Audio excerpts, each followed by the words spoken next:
اللہ نے اس بارے کے اندر ایک بات کا تذکرہ کیا ہے، 5 علم ایسے ہیں جو اللہ نے کسی کو ہی نہیں دیے۔ ویسے وَلَا يُحِيطُونَ بِشَيْءٍ مِّنْ عِلْمِهِ إِلَّا بِمَا شَاءَ۔ اللہ کا علم تو علم ہی ہے، وہ تو بڑا وسیع علم ہے۔ اللہ نے اگر قرآن ہمارے پاس نہیں آیا تو یہ پہلے غائب تھا۔ محمد رسول اللہ صلی اللہ علیہ وسلم کے نازل ہونے سے پہلے ان کے پر قرآن جو نازل نہیں ہوا تھا اس وقت تو یہ غائب ہی تھا۔ جب وہ قرآن آ گیا تو انکشاف ہو گیا ہر بات کا۔ اللہ نے قرآن کو واضح دلیل بنا کے نبی کے پاس بھیجا تو وہ قرآن کا معاملہ غیب نہیں رہا۔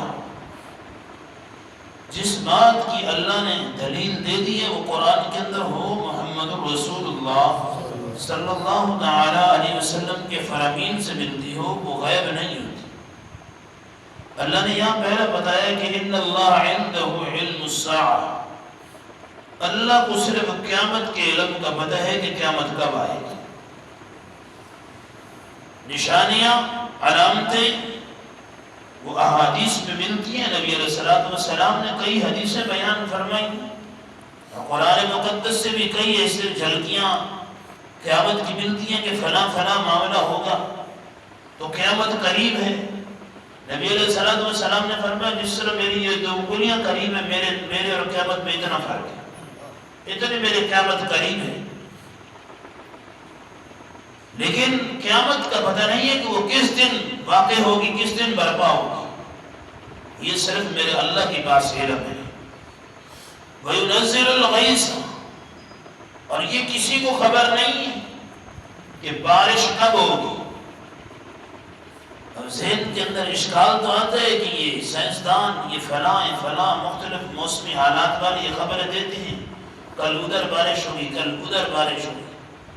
اللہ فرماتے ہیں وَيُنَزِّلُ الْغَيْثَ، یہ کسی کے پاس علم نہیں ہے کہ وہ بتا دیں کہ کل بارش کہاں ہوگی، بارش کب ہوگی، کس ٹائم ہوگی۔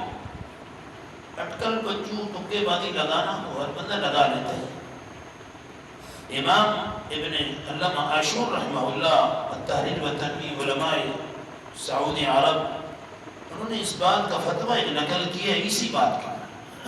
فرمایا آج اس دور حاضر کے اندر لوگ خبریں سنتے ہیں کہ کل موسمی حالات بڑے خراب ہیں، فلاں دن سے فلاں دن تک، فلاں دن سے فلاں دن تک۔ جس بندے کے پاس یہ خبر آ جائے وہ خبر کی بالکل اشاعت نہ کیا کرے، وہ آگے بتائے کہ جی وہ موسمی حالات والے یہ خبر دے رہے تھے، یہ خبر دے رہے تھے، یہ بندہ بھی گناہ گار ہے۔ اللہ کے غیب کے اندر لوگ بولتے ہیں ایک بندہ اس نے اپنے علم کی بساطت سے، اس نے علم کی وجہ سے، یہ سائنس یہ علم ہے اللہ نے دیا ہے، اس علم کے معتاد اگر اس نے کوئی بات بتائی ہے تو اس کو آگے نہ پھیلایا کرو، یہ اللہ کے ساتھ مقابلے کے اندر بات آ جاتی ہے۔ تو ينزل الغیث، بارش کب ہوگی، دوسرا علم۔ میرے نبی نے فرمایا مجھے نہیں پتا قیامت کا علم، قیامت کب آئے گی، بارش کب ہوگی۔ وما تدری نفس ماذا تکسب غدا، اور یہ کوئی بھی نہیں جانتا کہ کل کیا ہوگا، یہ کوئی بھی نہیں جانتا کہ کل کیا کرنا ہے، کیا ہوگا، کس پہ موت آئے گی، کون پیدا ہوگا، کیسا پیدا ہوگا۔ وما تدری نفس، اور فرمایا وہ چوتھے نمبر پہ وَيَعْلَمُ مَا فِي الْأَرْحَامِ، اور یہ کوئی نہیں جانتا کہ ماں کے رحموں کے اندر کیا ہے۔ یعلم ما فی الارحام کے پر مفسرین نے لکھا ہے کوئی نہیں جانتا کہ بیٹا ہے کیسا ہے، بیٹی ہے کیسی ہے، عمل کیسے ہیں، کافر ہے مسلم ہے۔ مسلمین کے پاس پرورش پانے کے بعد اس کی زندگی کفر پہ رہتی ہے یا وہ اسلام کے پر رہتی ہے، یا کفر کے گھر کے اندر بچہ پیدا ہوا، کفر کی حالت میں اس نے آنکھ کھولی لیکن جوانی میں اللہ نے اسلام نصیب کر دیا، یہ کسی کو پتہ نہیں۔ اب منکرین قرآن کہتے ہیں کہ ڈاکٹر حضرات مشینیں فلاں یہ نیو ٹیکنالوجی جتنی ہے یہ بتا دیتی ہے کہ بیٹا یا ماں کے پیٹ میں بیٹی ہے، اللہ کا قرآن کہتے ہیں پتہ نہیں۔ یہ تو پتہ نہیں ہے کہ اس نے بڑے ہو کے تیرے منہ میں جوتے مارنے، یہ تو پتہ نہیں ہے، یہ تو پتہ نہیں ہے کہ بیٹا پیدا ہوا وہ شیخ الحدیث بنے گا، مفسر قرآن بنے گا۔ دین والا بنے گا، اللہ سب کی اولاد کو دین والا بنا دے، باادب اللہ تہذیب والا بنا دے۔ اللہ فرماتے ہیں یعلم ما فی الارحام، ماں کے رحموں کے اندر جو کچھ ہے اسے اللہ ہی جانتا ہے، وہ کیا ہے کیا بنے گا۔ دوسری بات، تمہارے ڈاکٹر یہ مشینریاں یہ فلاں فلاں بیٹا بتاتی ہیں بیٹی بتاتی ہیں، لیکن پیدائش کے وقت وہ ان کا بتایا وہ الٹ ہو جاتا ہے۔ کئی مثالیں موجود ہیں، کیا بتایا کپڑوں کی سلائی ہوگی یہ ہو گیا، لیکن جب پیدائش کا وقت آیا ایک بیٹی بتائی، میرے استاد ابھی حیات ہے اللہ صحت والی زندگی نصیب فرمائے، ایک بیٹی بتائی، استاد جی فرماتے ہیں کہ میرے گھر والوں نے اس بیٹی کے لیے کپڑے بھی سلائے، پہلی وہ بیٹی تھی جو انہوں نے بتائی، لیکن جب ولادت کا وقت آیا تو اللہ نے مجھے 2 بیٹے دے دیے۔ یعلم ما فی الارحام، کون جانتا ہے غیب؟ اللہ ہی جانتا ہے۔ وما تکسب وما تدری نفس بأی ارض تموت، 5واں علم، کسی کو یہ پتہ نہیں ہے کہ موت کس کو کس جگہ پہ آئے گی، یہ کسی کو خبر نہیں ہے، میرے نبی کو بھی خبر نہیں، صحابہ کو خبر نہیں، محدثین ائمہ بڑے چھوٹے جتنے بھی ہیں، اللہ کے علاوہ کسی کو یہ علم نہیں ہے کہ کس کی موت کس کی جگہ کس جگہ پہ آئے گی۔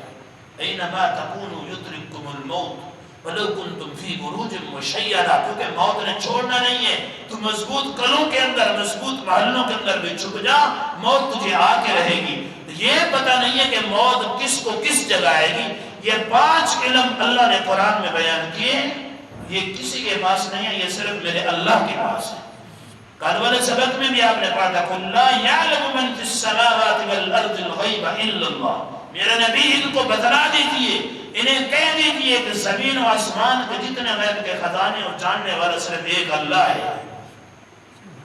اور دوسرا اس بارے کے اندر آج جو پڑھا ہے اقیموا الصلاۃ ولا تکونوا مع المشرکین، نماز قائم کرو ورنہ مشرکین کی صف میں کھڑا کرو۔